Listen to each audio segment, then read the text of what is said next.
Olá, pessoal! Estamos indo para mais um episódio de Rural Women. Pois é, o podcast que fala sobre inovação, tecnologia, investimentos. E hoje a gente vai falar muito sobre tecnologia, né, Ângela? Sim, hoje é tecnologia na veia aqui com a nossa convidada e a gente esperou muito por essa convidada hoje aqui, é especial para vocês também. Então, para vocês que nos acompanham e querem conhecer um pouco sobre tecnologia, transformação digital, esse momento é agora desse podcast, né, Ju? Show! Hoje vai ser demais, estou super animada, foi incrível fazer o roteiro porque eu estou realmente curiosa para saber as respostas. Mas antes, né, da gente apresentar a nossa convidada para lá de especial, vamos para alguns recadinhos. Bom, primeiro deles, já sabe, gente, teremos o Rural Day, um evento muito especial, em dia 26 de novembro, no Cubo. E temos uma novidade, inclusive, né? Teremos um painel da BAG com convidados direto, né, que participarão ali da COP30, então lideranças da Syngenta, da Bayer e o Dr. Roberto Rodrigues. Sim, ele que é o convidado especial, enviado especial do Agro Global. Então, vai ter muita novidade sobre o evento, né, Ângela? Sim, o importante é que no Rural Day a gente vai trazer também alguns feedbacks do que ocorreu na COP, Sim. O que foi tratado. Então, vai ser um momento muito especial que está todo mundo retornando de Belém com informações quentíssimas para a gente lá discutir e debater no Rural Day. Sem dúvida, e no Rural Day nós temos também, né, a possibilidade ali da doação, né, aí vem nosso comercial do bem, R$100 aí para o Hospital de Amor de Barreto, super importante, né, fazer essa participação, essa doação final de ano. E por fim, né, quer conversar com a Ângela, quer ter dicas de conteúdo, leia o QR Code, acompanhe nosso grupo, para a gente poder conversar mais um pouquinho mais. E agora vamos, enfim, a nossa super convidada, Ângela, por favor, apresente a Camila. É isso aí, vamos lá. Eu vou apresentar a nossa convidada especial de hoje, Camila Dojikizar, certo? Perfeito. A Camila é executiva em TI, Transformação Digital, com mais de 20 anos de experiência em planejamento estratégico, engenharia industrial e implantações de soluções tecnológicas. É graduada em engenharia de produção, pós-graduada em gestão de projetos, mestrado em engenharia mecânica, com MBA executivo internacional em tecnologia. A Camila construiu sua carreira em multinacionais que a gente já conhece aqui, como a BASF, Citrosuco, do grupo Votorantim e também da Fischer, e o Centro de Tecnologia Canavieira. Além do seu trabalho executivo, ela atua como professora convidada do Instituto Mauá de Tecnologia em temas relacionados à indústria 4.0 e gestão de projetos. Em especial, desde setembro de 2025, passou a compor o conselho da CT Agro, GT Agro, aliás, Grupo de Executivos de TI do Agronegócio Brasileiro. Camila, é um prazer ter você aqui hoje nesse podcast. Você não sabe o quanto a gente estava esperando você aqui para a gente falar desse assunto hoje que ninguém para de falar, que é tecnologia e inteligência artificial, que a gente também vai debater isso aqui. Hoje é um dos assuntos, né, que estão demandando aí também na questão da corporação, na gestão, na governança das empresas. Então, é um prazer ter você aqui hoje. Ângela, que assunto mais sexy do que esse? Ai, que gostoso! Obrigada pelo convite, por vocês trazerem esse tema de agro com tecnologia e me colocar junto e misturada com isso. Olha que delícia. Então, assim, obrigada pelo carinho do convite e pelas palavras que você disse agora por mim. Só o currículo dela já dava um podcast. Mas muito bom. E conta aí como, né, exatas, química. Eu sou, né, eu acabei fazendo economia, fui para humanas, mas era, né, eu lembro que na época, até para as mulheres, inclusive, todo mundo falava, não, né, vai fazer humano, mulheres humanas, homens exatas.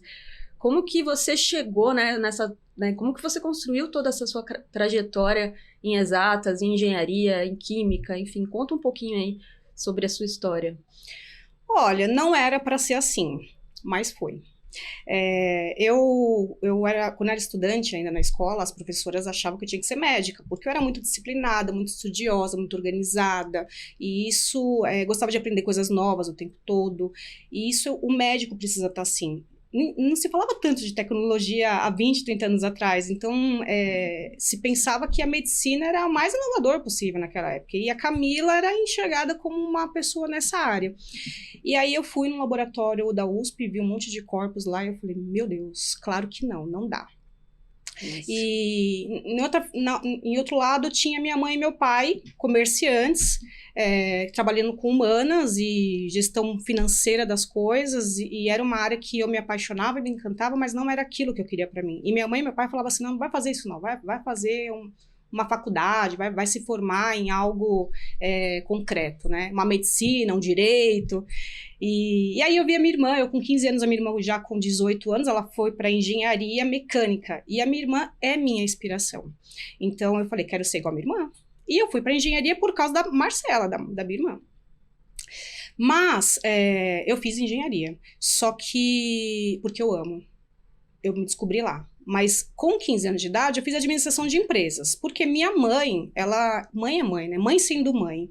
Minha mãe achou que ela ia morrer um dia e que eu não ia ter fonte de renda nunca mais na minha vida. Então, ela criou um estabelecimento comercial para mim e falou, agora você trabalha. E aí, para eu trabalhar numa empresa, para eu desenvolver a empresa, fazer inventário, fazer gestão financeira, controladoria, contratação, demissão, inventário, tudo isso eu preciso ter noção de empresa. Com 15 anos eu fui fazer um curso de administração de empresas e gerenciei essa empresa, estabelecimento comercial, por 15 anos. Então eu só me desfiz do comércio porque eu tive que morar fora do Brasil para questões de corporação mesmo, para seguir minha área técnica. E aí eu segui a minha caminhada em técnico em química. Com 16 anos eu fiz técnica em química, depois eu fiz engenharia de produção e com conhecimento do técnico em química e fazendo engenharia de produção, a BASF me contratou como estagiária. E aí na BASF eu fiz uma carreira de 13 anos e foi entrando na área técnica. Então ali eu já entrei na área de química, na área de engenharia e eu fui depois, me formei em engenharia, precisei gerenciar projeto, construção de fábricas e usando tecnologia de ponta nessas construções. E eu precisava, então, de conhecimento. Fui fazer pós-graduação na USP em gestão de projetos. Fui morar no Uruguai, fiquei 2 anos lá fazendo um projeto, que foi muito bem sucedido, deu visibilidade. Fui expatriada para a Alemanha como gerente global de engenharia e manutenção. E lá teve o boom da indústria 4.0. Eu recebi um banho de loja da BASF em questões de metaverso, inteligência artificial. E aí, quando eu voltei para implementar isso já como head de indústria 4.0 na América do Sul, eu queria compartilhar esse conhecimento. Então, eu fui fazer mestrado para virar professora e poder levar isso para mais gente. E fui depois para o agronegócio, para a Citrosuco, fui para o CTC, e no CTC eu tive a oportunidade de fazer um curso voltado para usar a tecnologia e mexer o ponteiro financeiro da companhia como um novo modelo de negócio. E aí eu fiz o curso de CTO na Wharton, nos Estados Unidos, é um curso de 1 ano e meio, e dá uma ideia assim, de como que a gente pode movimentar o negócio por meio de tecnologia. Então, a minha formação é aquela síndrome de Toshines, né? Eu não sei se é fresquinho porque vende mais ou vende mais porque é fresquinho. Eu não sei se eu fui para a área técnica porque eu me desenvolvi nessa área ou se é essa área que me desenvolveu e por isso que eu fui para a área técnica. Só sei que foi assim, e deu super certo. Na verdade, o seu caminho, a sua caminhada profissional foi te moldando, né, Camila? Foi. Então, hoje, se a gente olhar para você, a gente fala, exatas é o seu forte aqui. É isso mesmo. Me permitiu ser o forte, mas eu diria para você que a aula que eu mais implemento é a aula de moral e ética, que eu tive na engenharia, essas aulas. Como que lida com as pessoas, como que lida com o clima organizacional para fazer essas transformações tecnológicas. Então, eu diria que 70% da minha vida, a carga de conhecimento é da faculdade, realmente, mas esses 30% é muito humano e que dá todo o brilho na profissão e nas minhas entregas. Sim, muito bom. E até pelo que você comentou, né, que foi se moldando, né? Tem uma frase que eu gosto muito do Steve Jobs, que fala que a gente não consegue ligar os pontos olhando para frente, né? E sim olhando para trás. E quando você fala de pessoas, e a gente fala de tecnologia, né? Quando a gente fala de transformação digital, muitas pessoas ainda acham, né, que até que a gente está falando puramente de tecnologia. Não é, né? Inovação é sobre pessoas. conta um pouquinho sobre toda essa... como tem sido, né, trabalhar com transformação digital dentro das empresas. É só tech mesmo ou é mais pessoas? Traga um pouquinho da sua visão. Eu vou te contar uma situação que foi quando eu entrei no agronegócio. Minha vida ela pode ser separada em duas partes. Uma na indústria química, né, 13 anos, e depois quase 10 anos no agronegócio. Uhum. E como que eu saí desse ambiente controlado da indústria e fui para o agronegócio, que é um ambiente que não tinha nem rede de comunicação? Quando eu cheguei para fazer entrevista de emprego na Citrosuco, que foi feita com o CEO na época, que era o Tomás Balicheiro, a entrevista ela foi feita dentro da fazenda. E na fazenda, ele foi me mostrando como que funcionava o processo de plantação de laranja e falava sobre as dores que ele estava passando nesse plantio todo. Imagina você, a maior fazenda de laranja do mundo em Tapetininga é da Citrosuco e eu estava lá fazendo uma entrevista de emprego. Ou seja, as minhas respostas iriam garantir meu emprego, não. E a posição era para gerente de projetos tecnológicos. Então, o que ele esperava? Que eu falasse de tecnologia, né? Eu esperava que ele escutasse isso também.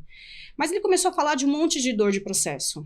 Ele começou a falar, por exemplo, né? Ele falou, tá vendo aquela máquina enorme? E aí eu falei, meu Deus, eu vi aquela máquina de longe, era uma máquina enorme mesmo, alta, grande, e ela vibrava, ela se movimentava. Ele falou, tá vendo aquela máquina? Ela é uma colhedora de laranja.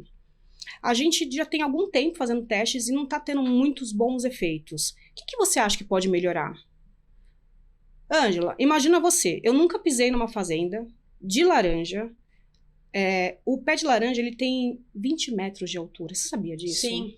Eu visitei uma propriedade em Monte Alegre Paulista.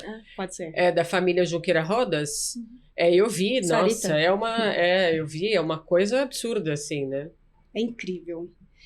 E tinha sistema de irrigação. Pergunta, o que é irrigação? Tinha aplicador de herbicida. O que é aplicador e o que é herbicida? Eu não sabia de nada disso. Eu estava falando de outras coisas. Minha formação foi outra. E aí, quando ele me trouxe essa pergunta, eu falei, olha, eu estou olhando essa máquina já faz tempo, desde quando eu entrei na fazenda aqui. E eu percebi que essa máquina, ela está vibrando muito. Ela está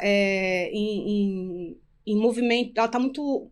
Uma hora ela tá alta, uma hora ela tá baixa, ou seja, o piso aqui deve ser bem desnivelado. E eu tô vendo também que as árvores não têm um padrão de altura, claro que são muito parecidas as alturas, mas elas não são iguais, então tem árvore de mais tempo, de menos tempo, de mais alto, mais baixo. E também, por você falar que é um projeto de muito tempo, você deve ter vários dados que você coletou nos últimos meses que poderia ajudar a criar um plano de ação para estruturar e fazer as melhorias adequadas. Então, eu vejo que tem aí uma questão muito forte de desenho do processo, de governança, de padronização das ruas, das árvores, das pessoas que vão manusear isso, porque se você vai usar essa máquina em todas as fazendas, você vai ter que ter um padrão para usar essa máquina. Sim, segurança do trabalho. Segurança dessa máquina, sim, porque ela é rotativa, né? Tem sim, uma questão de NR ali envolvida. E as pessoas têm que estar habilitadas para tudo isso. Então, eu vejo que esse projeto talvez não evoluiu por questões de processo, governança e pessoas. A tecnologia, ela vai acelerar tudo isso, mas não é a tecnologia o seu problema, muito provavelmente. Fui contratada. Então, eu acho que isso responde... Juliana, a sua pergunta sobre como que a tecnologia tem a ver com o negócio, a transformação digital tem a ver com o negócio. Na verdade, assim, o negócio tem dores, o negócio precisa crescer, precisa escalar, precisa estar disponível, e para tudo isso, a solução, primeiro é desenhar o seu processo, estruturar para que haja uma governança, uma repetibilidade disso, preparar as pessoas para que isso aconteça, e você vai usar sim a tecnologia como meio para acelerar tudo isso, para controlar tudo isso, para monitorar, para criar novos insights com dados, mas ela não é fim. O Camille, tem outra coisa que eu acho que a gente pode adicionar aí também, é a questão da mudança cultural, porque para você fazer uma mudança toda dessa, tem que ter uma mudança de cultura da empresa, porque às vezes a empresa começa lá atrás, uma empresa familiar, e depois ela vai se tornando uma multinacional, mas a cultura da empresa também precisa ser revigorada, ela precisa mudar, porque os processos fazem com que isso aconteça. E se a cultura fica enraizada lá atrás e não muda, é difícil também mudar a cabeça das pessoas, né, dentro desse processo.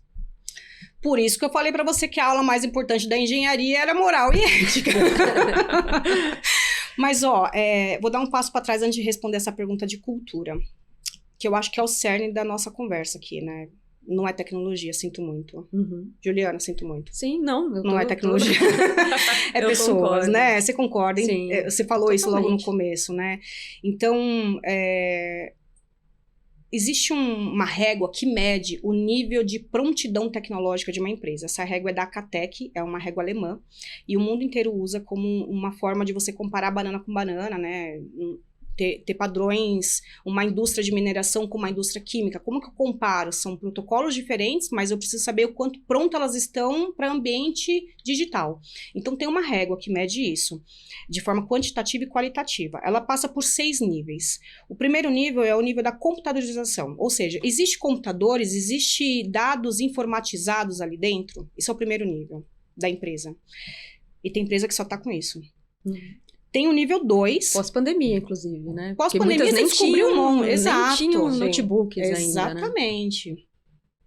Quando você vai para o nível 2, é quando a empresa já tem sistemas e eles estão conectados. Então, já tem uma integração de sistemas. Então, é um Salesforce, é um CRM, conversando com o ERP, conversando com o HCM do Recursos Humanos. Quando você tem sistemas, informação sistematizada e essas informações estão integradas em algum ambiente, você já diz que está no nível 2, que já é bem mais complexo isso numa empresa. Sim.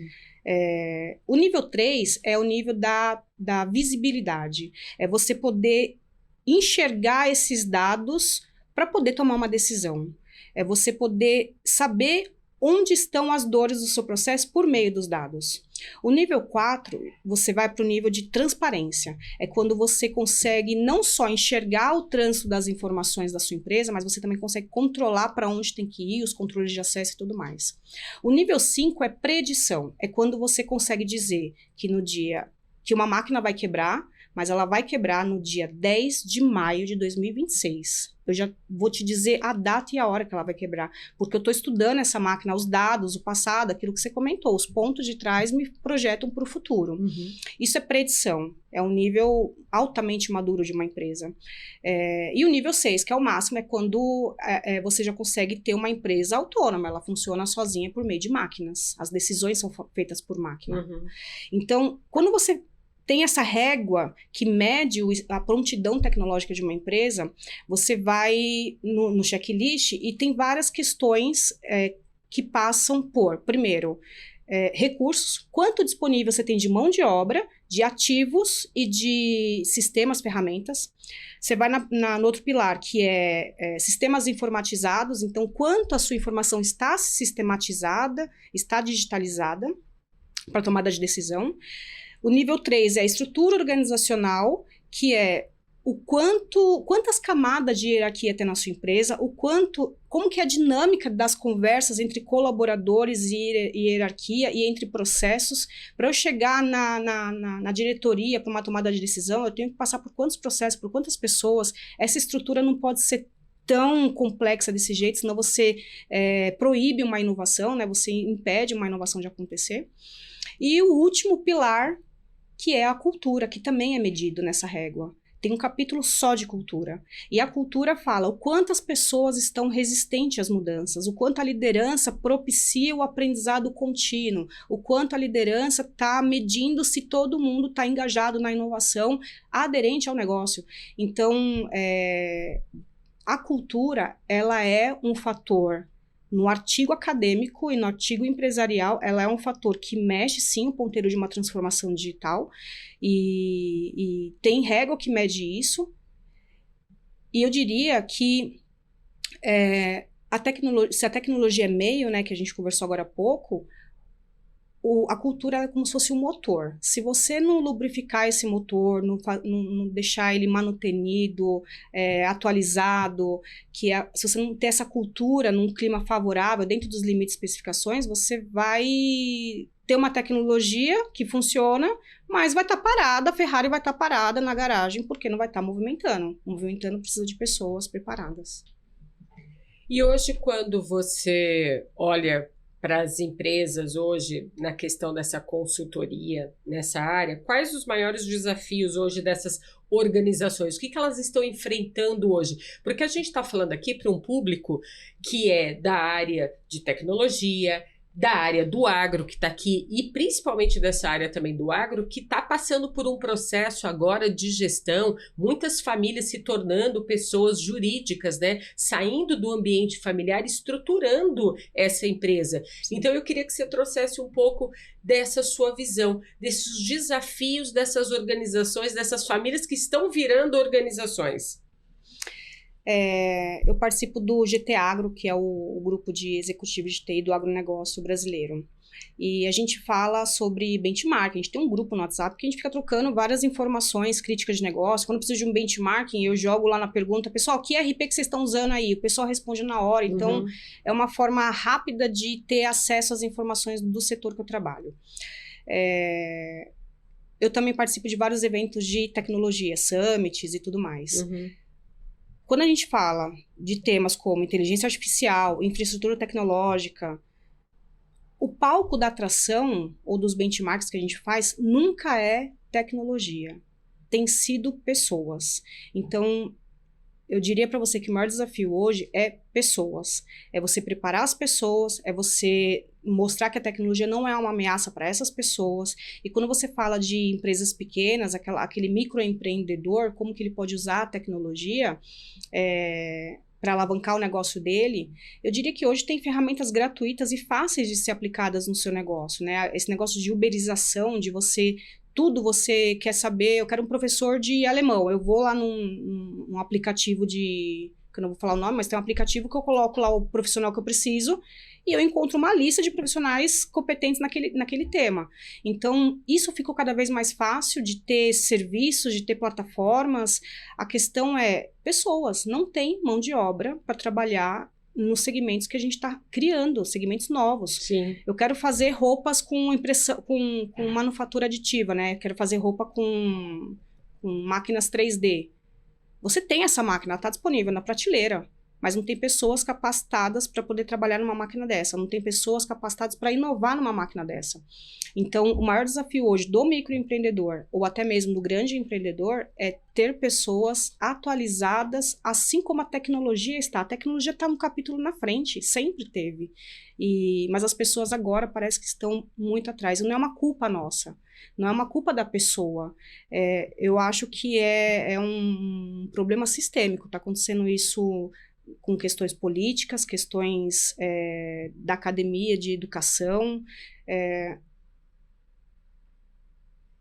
espiritualismo, tem tantas frentes acontecendo hoje de minorias, grupos de minorias, e tudo isso pode estar afetando de alguma forma o desenvolvimento dessas pessoas para usar a tecnologia a favor. A mão de obra está sendo aí uma das questões mais importantes que a gente ouve aí nos congressos, nos fóruns, né, das empresas, essa falta de mão de obra, de qualificação para lidar com essa tecnologia que está aí, né? Que está todo mundo aprendendo, querendo aprender a lidar com essa tecnologia, que na verdade vai facilitar a vida de quem for qualificado, né? Terceira pessoa aqui, né? Terceira mulher aqui, terceira vez que a gente ouve sobre a dificuldade de mão de obra. Não, e assim, a IA... ela não está tirando o seu trabalho agora, mas a IA vai tirar o seu trabalho. Então, isso já é um anúncio, já está dado no exercício. Dado que a IA vai tirar o seu trabalho, o que você está fazendo hoje pro amanhã. E eu diria assim, amanhã mesmo, no final do ano, já vai ter lançamento de novas tecnologias que vai tirar um monte de profissão do lugar. Não eliminar a profissão, mas vai tirar do status quo. Por exemplo, advogado. Advogado hoje, hoje, se você souber de jurisprudência, você consegue ganhar uma causa. Você vai lá no ChatGPT ou no ChatGPT jurídico, que tem ferramentas dedicadas para isso, e você já busca jurisprudência de um monte de processos lá, que não precisaria pagar horas de um advogado para descobrir um processo desse. Então, o advogado, ele não vai sumir, mas ele precisa buscar outras inteligências do negócio dele para continuar na carreira dele. Uhum. E como que você está vendo o movimento das agtechs, das deep techs, né? O que tem funcionado na prática? Como tem sido sua visão sobre isso? É incrível, assim, que nos últimos 5 anos foi um crescimento exponencial. Cresceu demais, assim, de 5 anos para cá, sei lá quantas vezes foi multiplicado o número de agtechs aqui no Brasil, em especial no agronegócio. O agronegócio realmente está liderando essa frente de agtechs. O que eu vejo, o movimento que elas estão fazendo, e que faz todo sentido até no movimento de inovação dentro de uma empresa, é você estar orientado para um problema real. A maioria das agtechs, elas não estão falando de casos que vão acontecer, elas estão falando de casos que já aconteceu e que já está batendo a dor na porta das empresas. Então, primeiro ponto, a agtech está indo para um caminho muito, muito pronto da solução que as empresas precisam.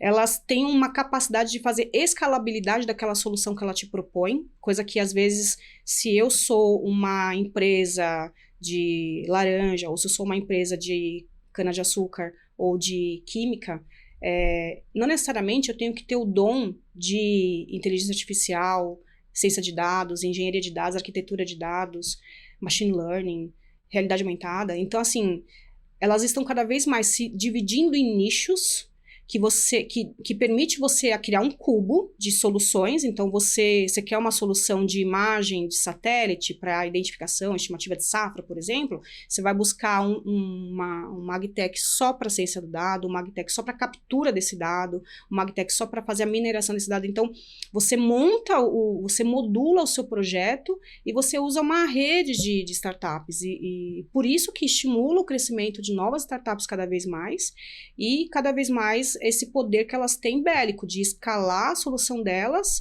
e resolver rápido uma dor existente na empresa. E quando a gente olha para essa transformação digital toda, essa questão da inteligência artificial, qual que é a importância, Camila, de ter uma visão de médio e longo prazo para a gente olhar para essas mudanças tecnológicas? Você sabe que um governador, por exemplo, o Tarcísio aí de São Paulo, ele pegou o governo, ele tem um plano de reestruturação do estado de São Paulo, né? O presidente, o Lula, tem um plano de reestruturação do Brasil. Cada um que governa tem um papel ali naqueles 4 anos de governo deles, mas eles necessariamente estão respeitando um plano diretor. Esse plano diretor do estado ou do país é um plano feito para, sei lá, 20 anos. E não deveria mudar esse plano que direciona o movimento do país ou do negócio. Então, eu diria que um plano diretor ele é fundamental para uma transformação digital. Até para uma empresa privada. Principalmente para uma empresa privada. Ela não pode simplesmente sair digitalizando um monte de coisa sem saber onde ela quer chegar. Sem nem organizar os dados, né? Sem organizar os dados. Então, assim, a pergunta é, onde você quer chegar? Essa é uma pergunta, não é filosófica, é uma pergunta para conversar com o presidente e o board da empresa. Cara, onde vocês querem chegar? Por exemplo, você quer dobrar o faturamento da companhia? Você quer dobrar o market share da companhia? Se você quer dobrar o market share da companhia, me fala quanto tempo você está pensando em fazer isso? Sei lá, em 3 anos? Ok. Então, de lá para cá, o que a gente vai ter que fazer para alcançar isso? E aí, você divide na linha do tempo um monte de projeto. Por exemplo, para eu dobrar... para aumentar o meu market share, eu preciso ter uma negociação melhor. Para eu negociar, por exemplo, com a Coca-Cola, um suco de laranja da Del Valle com a Coca-Cola, é um contrato de 10 anos.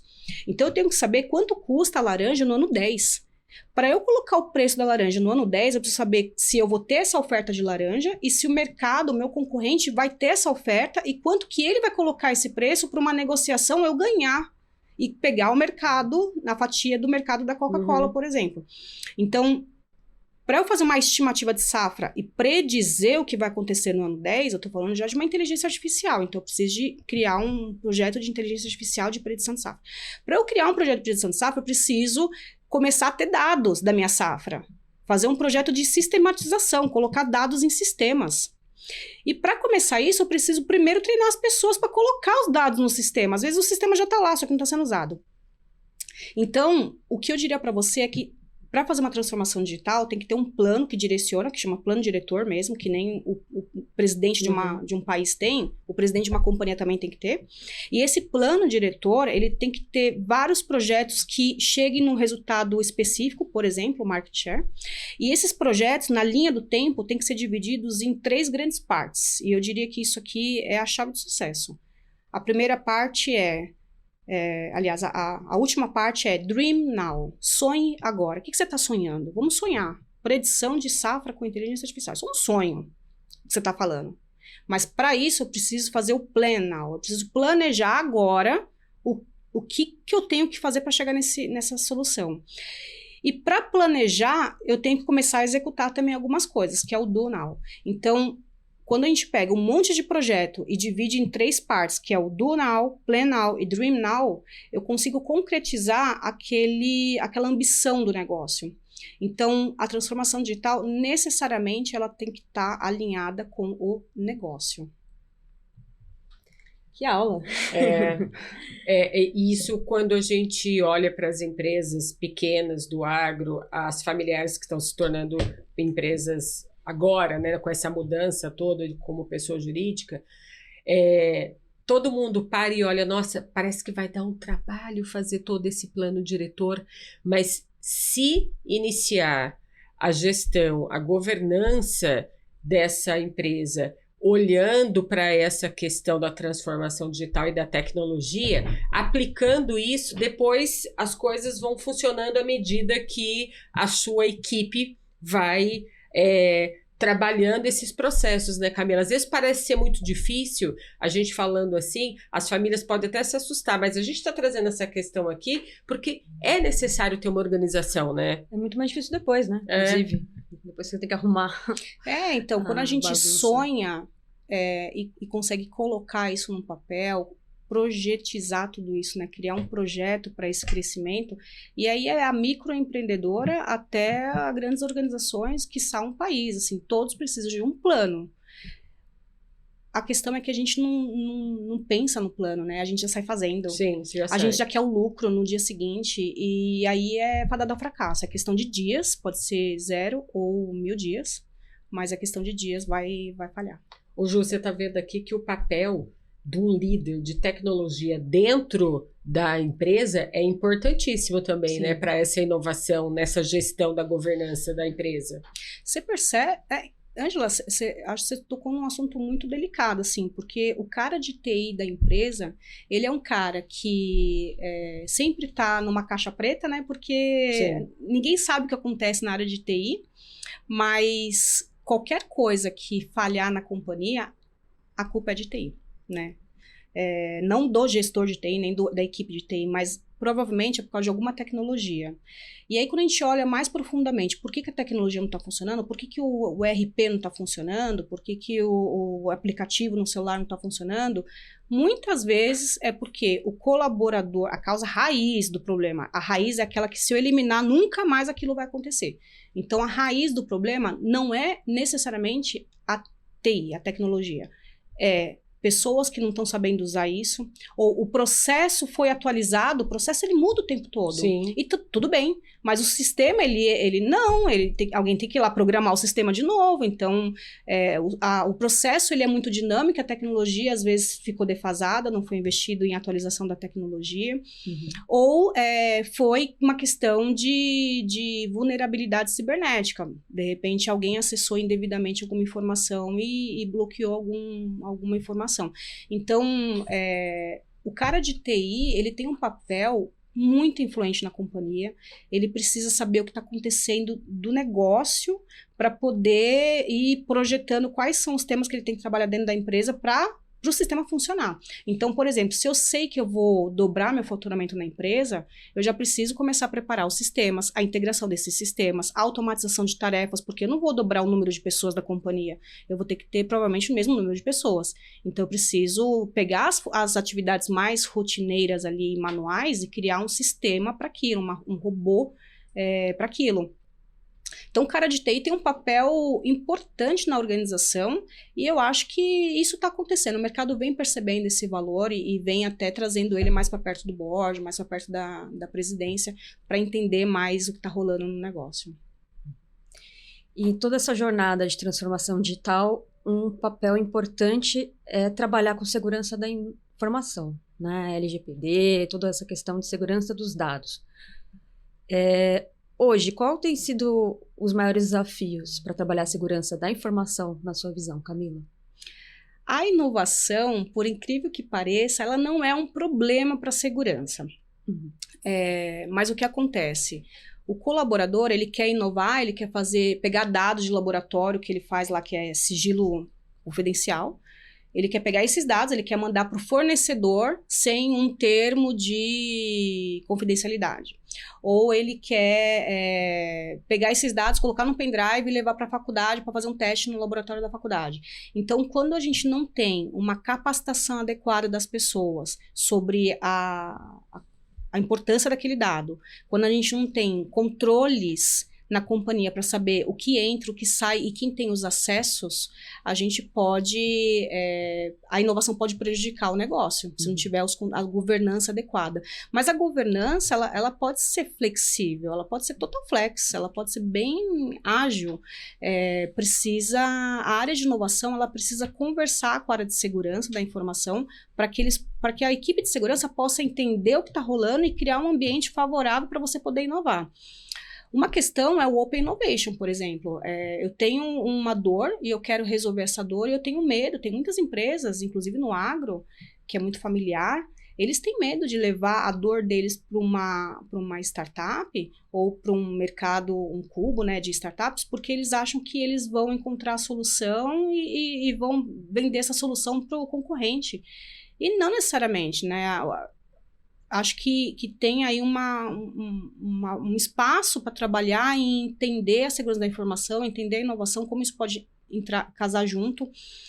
A Open Innovation, a inovação aberta, ela permite você co-criar uma solução. A solução ela é sua, como patente, e você ainda usa o know-how e o conhecimento de outras startups, e depois que todo mundo colocou a mão, tudo foi melhorado, você pode levar isso para dentro da sua empresa, lapidar aquilo, colocar um efeito wow, um efeito exclusividade, e falar que é seu, inovador e ninguém tasca. Isso dá para fazer também, mas eu acho que tem um espaço aí para trabalhar nas empresas, em especial no agronegócio.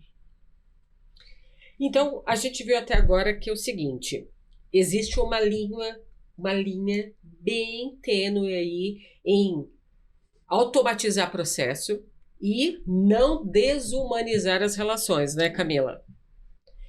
Manter o fator humano, então, aqui, pelo que a gente viu, é importantíssimo, porque esse fator humano, as pessoas bem qualificadas, vão contribuir para essa tecnologia, para esse sistema que está implementado dentro da empresa. O caminho é esse. O caminho é esse, e isso é o que torna uma solução sustentável, que se sustenta na linha do tempo. Você me fez lembrar agora um estudo que o MIT e a Google fizeram, acho que em 2016, com 40 milhões de pessoas, passando por 200 países. E eles fizeram a máquina Moral. Moral Machine, o nome do estudo. E assim... Para você criar uma inteligência artificial generativa, ou seja, uma inteligência artificial que tome decisões sozinhas, você precisa treinar essa máquina, treinar essa inteligência. E a questão ética, ela está super envolvida com esse treinamento. Quem está treinando essa máquina? O quanto as pessoas têm a ética que eu quero que passe para aquela máquina para ela tomar decisões baseado nesse contexto, né, cultural, ético e tudo mais. Então, tinham perguntas... Já ouviu falar desse estudo? Não. Tinha perguntas que eu vou fazer para vocês e aí eu queria que vocês... Um debate aqui, vai ser bacana. Primeira pergunta. Desculpa a pergunta, mas são perguntas do teste, é público, tá? Sim. Primeira pergunta. Tem um carro autônomo na estrada e ele vai tomar uma decisão, porque ele tá sozinho, e a decisão que ele tem que tomar...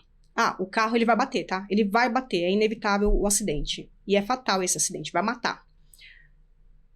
Ângela, o que você prefere? Matar uma criança de 7 anos ou um adulto de 70 anos?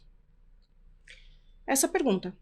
Difícil, porque eu preferia não matar ninguém, né? Óbvio, não tem essa opção, né? meu bem, não tem. Como um ser humano, a gente pensa nisso, mas a máquina precisa tomar uma decisão. Você vai ter que ir nesse nível da decisão que não tem pra onde correr. Pra onde correr. E aí? Ela vai escolher eu acho que ela vai escolher o de 70 anos. Aí você envolve um dilema cultural, né? Porque assim, acho, né? O oriental, se você pegar a pesquisa, 40 milhões de pessoas, 200 países, questões dos países orientais, eles privilegiam pessoas mais velhas, porque esse cara fez muito pelo tem o conhecimento pela adquirido. pátria, tem conhecimento, esse cara não pode morrer. Uhum. Agora você vai para a área ocidental, né, para os países ocidentais, tipo nós. A gente fala, não, mas os jovenzinhos de 7 anos têm muito para entregar, oportunidade, ele ainda vai crescer, vai transformar. Então, esse dilema, ele tem que ser levado em consideração para o carro autônomo. Então, se eu for colocar um carro autônomo, por exemplo, numa região oriental, talvez eu vou ter que mudar as condutas éticas dessa decisão da inteligência de um carro no ocidental. Agora, Juliana, para você uma outra pergunta. Um carro tá dirigindo, descontrolado, mesma situação. É inevitável, vai ter um acidente. A questão é, o sinal tá vermelho, o carro, e tá passando... o sinal tá vermelho, e tem pessoas passando na rua. Uhum. Eu paro no sinal vermelho, mas eu mato essas pessoas, ou... Não, desculpa. Eu não passo no sinal vermelho, mas eu mato essas pessoas, ou eu burlo a lei e passo o sinal vermelho, mas não mato as pessoas. O que é mais importante? A vida ou as regras do jogo de uma cidadania? A vida. Eu diria que a vida, mas... Essa é uma decisão democrática. Tem gente que fala assim, não, o cara tá atravessando o farol vermelho porque ele quer. Sim. Ele tá assumindo o risco. Então, você começa a ver o dilema que vai surgir. O carro tem que parar ou ele tem que seguir? Porque a regra do trânsito é clara, o vermelho tem que parar. Sim. Mas se ele parar, ele vai matar o cara. Então, ele precisa passar pelo sinal vermelho para não matar o cara que estava lá andando na pista. Então, esse dilema ético é o que vai sustentar as soluções daqui para frente. Eu trouxe para vocês questões quentes, como essa, que o MIT e o Google fizeram, mas tem questões financeiras envolvidas, tem questões legais envolvidas, e a lei, ela muda de tempos em tempos, de país para país. Então, hoje, a sustentabilidade das soluções, ela envolve uma necessidade de ser flexível e modular, para de tempos em tempos eu poder atualizar e permitir o uso dela ad eterno. Ética é um problema, né? Porque, às vezes, muitas empresas colocam lá o seu plano de ética, né, em compliance dentro da empresa, mas, às vezes, isso só serve para uns e não para outros. Né? É um pouco estranho você olhar para aquele compliance e, às vezes, em alguns casos, você não enxergar que o compliance funciona. Até porque as pessoas que analisam aquele compliance não são tão éticas assim, porque você ficou sabendo de coisas dessas pessoas. Então, assim, é uma linha bem tênue, né? E, às vezes, eu acho que também, assim, talvez aqui o público que nos ouça do agro, vai se identificar na seguinte questão. Às vezes, quando você sai de uma empresa familiar e se torna uma empresa grande, você tem ali o seu board e tem as pessoas. Só que quando os processos não estão muito afinados, ou entre esses processos tem algumas falhas, o diretor lá, o presidente, às vezes ele não sabe que esses processos têm pequenas falhas. E as pessoas que vão passando a comunicação de uma para outra até chegar no board... Telefone sem fio, né? É o telefone sem fio. A informação chega lá totalmente diferente do que o operacional está fazendo todo dia. Porque o operacional que faz todo dia sabe o problema. A pessoa que lida todo dia com o processo, ela sabe onde está o problema. E às vezes ela passa aquela informação para quem está acima dela e quando chega lá no board, não era aquilo que ela apresentou. Então tem tanta coisa nesse meio do caminho, desse processo. Por isso que quando você falou que precisa ter uma equipe muito, mas muito centrada, muito assim, engajada, né, nos processos.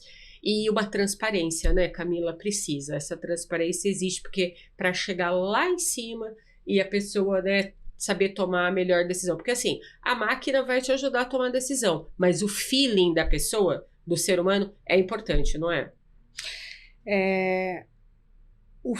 Eu acho, você foi falando esse contexto todo, me fez lembrar situações assim, de que várias vezes alguns painéis financeiros foram apresentados no board, e aí o board perguntou, mas peraí, esses dados não é verdadeiro. E aí a culpa é de TI, né? Sempre a culpa é de TI. E aí você fala, não, mas peraí, vamos encontrar a raiz do problema, por que os dados financeiros estão errados. Aí você vê que as pessoas manipularam os dados, e manipular não é no sentido negativo da coisa, é no sentido de que, em vez de ela colocar o dado e o sistema calcular o resultado, ela calcula no celular dela e ela joga o resultado no sistema. E o humano, o que ele é? Imperfeito, né? O humano, ele pode errar.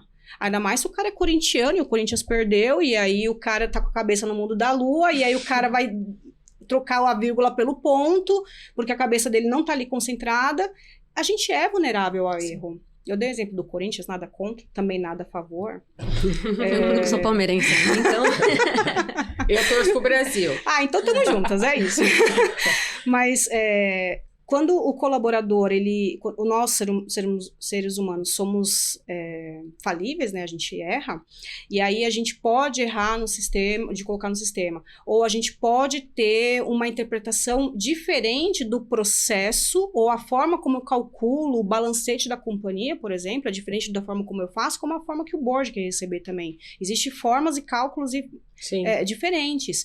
Então, quando chega no board uma informação inconsistente, é difícil deles entenderem o porquê, a raiz daquele problema. Se é uma questão de fraude, se é uma questão ética, se é uma questão legal, se é uma questão moral. Não dá para saber. Então, cada vez mais a gente está digitalizando informações justamente para poder dar transparência para a organização. Mas, infelizmente, tem pessoas que acham que essa transparência é porque está te monitorando para ver se você não está fazendo nada errado. E não, muito pelo contrário, a tecnologia está aí para te ajudar, para permitir você a usar o seu intelecto de forma muito mais nobre do que um copiar e um colar, do que digitar planilha. Sim. As pessoas, quando elas percebem que o sistema está ali para ajudar e não para atrapalhar, a dinâmica do tabuleiro de jogo ali muda totalmente. Vamos falar agora de tendências futuras desse agro todo? Vamos sim. Já vamos para a nossa sessão bate-bola ou não? Não, eu queria falar dessas tendências do futuro do agro digital, assim. Eu queria ir mais para essa questão das tecnologias emergentes. Boa, então falando de tecnologias emergentes, quando você vê, né, você que principalmente tem bastante contato no deep ali, né, entendendo realmente cada ponto da tecnologia, o que você vê de mais quente olhando para a tecnologia emergente em relação a resultado, não exatamente a hype, resultado. No começo do ano, acho que em março, teve o South by Southwest, que é um evento que fala de tecnologia, tendências, mega tendências tecnológicas, e teve uma palestra de uma futurista chamada Amy Webb. Uhum. E ela falou que a gente estava entrando em um super ciclo tecnológico. E o que é esse super ciclo tecnológico? Basicamente, 3 grandes pilares. O primeiro é a biologia, a vida, o sentir das coisas. A gente está muito mais no sentido de experiência. Qual que é a experiência do usuário? O que eu estou sentindo com isso? Eu estou querendo mais qualidade de vida. Tem ser humano que já vai viver 150 anos. Então, a vida, ela está tendo um protagonismo muito forte, né? O outro pilar é os dados, que tudo gera dados. A gente está aqui conversando, está gerando dados. As imagens de satélite estão gerando dados. O celular, então, tem muito dado. Vai precisar de autoprocessamento desses dados. A gente nem consegue quantificar, né? Hoje em dia, a quantidade de dados que a gente está gerando. Tem aí umas estimativas. Tem estimativas, que não dá para saber se isso é verdade ou não. É verdade. Mas tem estimativas, é isso mesmo. E é avassalador. É um número estratosférico, assim, a gente não tinha isso há 2 anos atrás. O número de hoje é amplamente maior do que o número de 2 anos atrás. E a projeção é que vai ser muito maior no ano que vem. Vai dobrar. Eu estava numa empresa que a capacidade de dados ia quintuplicar em menos de um ano. Em menos de um ano, o trânsito de dados ia passar por um número 5 vezes maior do que o de hoje, em menos de um ano. Eu teria que preparar toda uma infraestrutura para passar todos esses dados. Eu estou falando de rede de comunicação, de segurança, de nuvem, de processamento, de tanta coisa envolvida, por causa de um dígito, por causa de um dado, né? Um pacote de dados. Então, e o terceiro ponto que você ia comentar? Isso, ainda bem que você voltou, porque senão a gente vai, né, perde o rumo. E aí o terceiro ponto é a inteligência artificial, que é dar um sentido para todos esses dados, para poder criar valor desses dados. Então, quando a MWeb fala sobre a biologia, os dados e a inteligência artificial, ela está falando que tá criando um sistema adaptativo. Então, a gente está unindo o biológico com o digital. E a partir de agora, não tem como voltar atrás. Agora é sempre assim. O digital necessariamente vai estar envolvido com biologia. E a gente já vê isso acontecendo, né? A gente já vê computadores funcionando com neurônios humanos. A gente já vê herbicida sendo aplicado na planta, que quando ele entra em contato com a planta, ele já faz uma atuação diferente por planta. É planta a planta a atuação do herbicida. A gente vê um uso da inteligência em ambientes adaptativos, como a biologia, em várias frentes. Daí que a gente está vendo os biológicos, né, ô Camila, avançando aí em cima dos químicos, né, hoje no Brasil. Esses dias eu fiz uma matéria sobre a 4ª geração dos peptídeos. Veja bem, os peptídeos, né, que estão às vezes em algumas vitaminas, né, e elas sendo usadas para as plantas, né. Eu falo que assim, ó, vou fazer uma brincadeira agora aqui com vocês, porque é o seguinte, esses dias eu comentei com um rapaz do Uber que eu estava. O pessoal quer falsificar tudo hoje em dia, né? Até agora a bebida, o metal do metanol. Nossa. Ainda não conseguiram falsificar a comida de verdade, né? A comida de verdade, graças a Deus, ainda não. Por isso que, né, o bom mesmo é comer a comida de verdade, porque essa daí a gente sabe que não tá falsificada. Mas, ô Camila, olha, então esse grande movimento de transformação digital é isso aí que você falou, né? A questão aí da inteligência artificial e como as competências e os profissionais do agro vão lidar com isso. Quando você fala de grandes tendências, eu citei esse super ciclo que está acontecendo, e aí quando você entende que esse super ciclo está acontecendo, a pergunta é, e o que vai acontecer com a gente nesse ambiente? O que a gente tem que se preparar para tudo isso? E o ranking das profissões que vão precisar até 2030, e 2030 é tipo amanhã, já se fala tem uma lista de posições que vão precisar, que o mercado vai precisar. E dessa lista, as 15 primeiras envolve tecnologia. Ah, mas eu trabalho no hospital. Não importa, você vai fazer uma cirurgia remota, você vai estar aqui, o médico vai estar no Japão. Então, o médico vai ter que saber usar essa tecnologia, vai ter que saber ensinar a tecnologia a usar o modelo de trabalho dele. As profissões top 3 que está nesse ranking, a primeira é Big Data, inteligência artificial, então o uso de grandes volumes de dados. O segundo é rede de comunicação e segurança dessa rede, porque aí também tem os ataques cibernéticos, os vazamentos, os controles cada vez maiores. E o terceiro lugar é o aprendizado da máquina, que é o machine learning, que é como que você ensina uma máquina, aprende com uma máquina e usa essa máquina a seu favor. Isso é uma habilidade também e está no ranking de profissão que vai surgir até 2030. Essas são as grandes tendências que estão rolando, tanto em ambiente adaptativo, né, quanto mão de obra que vai precisar para trabalhar nesse ambiente. Bom, acho que já dá para emendar, então, com o nosso bate-bola jogo rápido. Sim. Vamos lá? Qual inovação do agro pode mudar tudo nos próximos anos? Você falou de um monte aqui, mas qual é a inovação? A forma como a gente se relaciona com essas tecnologias. É isso. E você é uma das vozes femininas mais influentes dessa área de TI. Eu queria que você me dissesse, você já disse aqui que era sua irmã, uma mulher que te inspira. Fora sua irmã, tem mais alguma outra mulher que te inspira?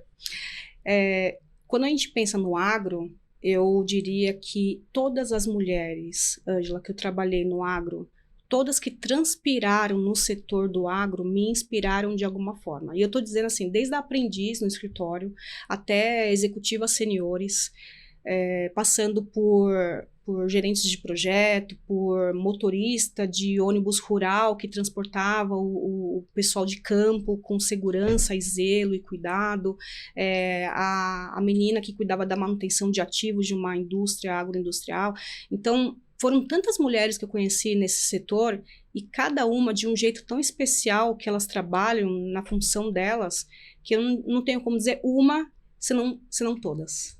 E qual conselho você daria para os jovens profissionais que estão aqui escutando a gente, vendo a gente aqui nesse podcast, que desejam construir uma carreira em tecnologia? E assim, e uma dica para esses executivos, né? Porque eles também estão aqui nos assistindo, que eles vão precisar dominar nos próximos anos. Eu acho que eu comentei dessa parte de saber lidar com os dados, mas eu diria que assim, uma dica importante é a gente construir a nossa carreira em T, tanto para o jovem quanto para o executivo. A gente está todo mundo numa transformação, numa mudança. Então, se o cara tem 30 anos de carreira, sinto muito, ele vai ter que se atualizar e aprender muita coisa do zero, igual a molecada que está entrando no mercado de trabalho. Tem muita coisa nova acontecendo, a gente vai ter que reaprender muita coisa.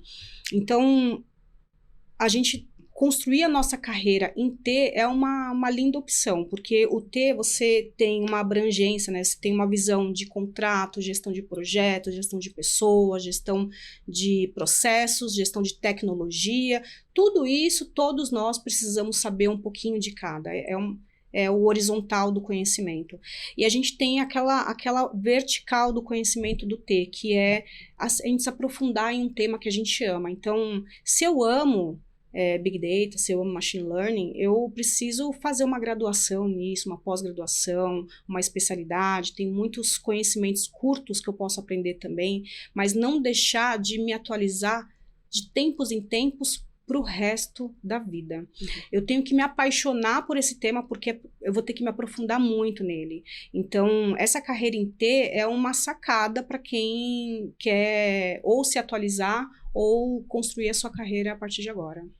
E para se atualizar, você poderia sugerir um conteúdo?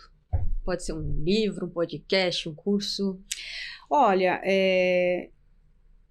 um livro recente que eu li chama A Plataforma, a Revolução Estratégica. Fala sobre como que os sistemas estão criando novos modelos de negócio. E ele usa os casos do Uber, do Airbnb, para tirar valor monetário com o uso de dados grátis. É um livro bem interessante. E em termos de podcast, eu diria 2 canais que eu acho que um tá bombando e um vai bombar. Um tá bombando, que é o TED. Eu gosto muito, eu sou fã, eu assisto vários temas relevantes, é bem atualizado o que tá rolando lá dentro. Tem de tudo um pouco, né? Sim, sim. Mas um canal que tá abrindo agora é o de vocês. Então, assim, não é fazendo merchan gratuito, mas para quem não se inscreveu, inscrevam-se, porque eu já tô sabendo que vai rolar outros temas. Eu vi o seu primeiro podcast que você passou para mim. Eu achei incrível, assim, a forma solta como vocês tratam temas tão importantes e relevantes para a sociedade, para os negócios. Então, que bom que vocês estão criando esse canal de agro, de mulheres, e obrigada por me colocar no meio de tudo isso, porque assim, isso já vai entrar como uma referência para as próximas pessoas que eu conversar e indicar. É isso aí. A gente vai trazer aqui assuntos, não só de agro, mas assuntos dessa cadeia toda, tecnologia, inovação, investimento, que leva para dentro do agro também, né? O agro eu falo que o agro é uma vertical e ele faz parte de uma cadeia que envolve outros segmentos, mineração, infraestrutura e logística, energia, né? Tem uma infinidade de coisas. É uma rede muito conectada, né? Incrível. E o agro abraça, né, Camila? Você falou, o agro abraça. As pessoas, né, que trabalham no agro também são muito bacanas. Vamos brindar, Ju? Vamos, acho que essa fica a nossa mensagem final, então, né? Sim. Porque vamos brindar. Qual o motivo hoje? Camila, escolha um motivo para que possamos brindar. Olha, o tema é sugestivo, né? Eu brindaria o agronegócio e eu vi uma reportagem vindo para cá que me fez lembrar algumas informações. Esse ano, em 2025, o agronegócio está batendo recorde. É a primeira vez, desde 2003, que a gente se torna praticamente 1/3 do PIB brasileiro. E a gente vai produzir no país, até o final desse ano, mais de 3,8 trilhões de reais. Isso é recorde e é feito no agronegócio e é feito por muitas mulheres que estão entrando. Esse ano também é um recorde de mulheres no agronegócio. E isso é uma tendência, isso está acontecendo, está aumentando. Então, o meu brinde vai às mulheres que estão movimentando esse setor tão importante para o nosso país. Aê, um brinde. Um brinde, tchim-tchim. E eu vou brindar o agronegócio e principalmente a transparência nos processos e a ética. Eu vou brindar mais esse episódio que está chegando ao fim. Muito obrigada para todos que acompanharam. Obrigada, Ângela, novamente. Obrigada, Camila. Obrigada, Foi Camila. muito boa a nossa conversa. Que pena que está chegando ao fim, mas será sempre muito bem-vinda aqui no Rural Women. Para todos que acompanharam também, obrigada. Seguimos lá no grupo conversando bastante, se acompanhando, compartilhando conteúdos. E é isso, gente. Obrigada. E é isso aí. Entrem lá no grupo. A Camila está convidada também para entrar no nosso grupo. Aqui no podcast a gente vai deixar também aqui o link, né, do contato da Camila para vocês. Então, gente, continue acompanhando o Rural Woman. A gente vai trazer notícias e conhecimento aqui, compartilhar com vocês esse conhecimento qualificado, né, Ju? Obrigada, Exato, Camila. Obrigada, Camila. Obrigada, até mais. Tchau. Tchau.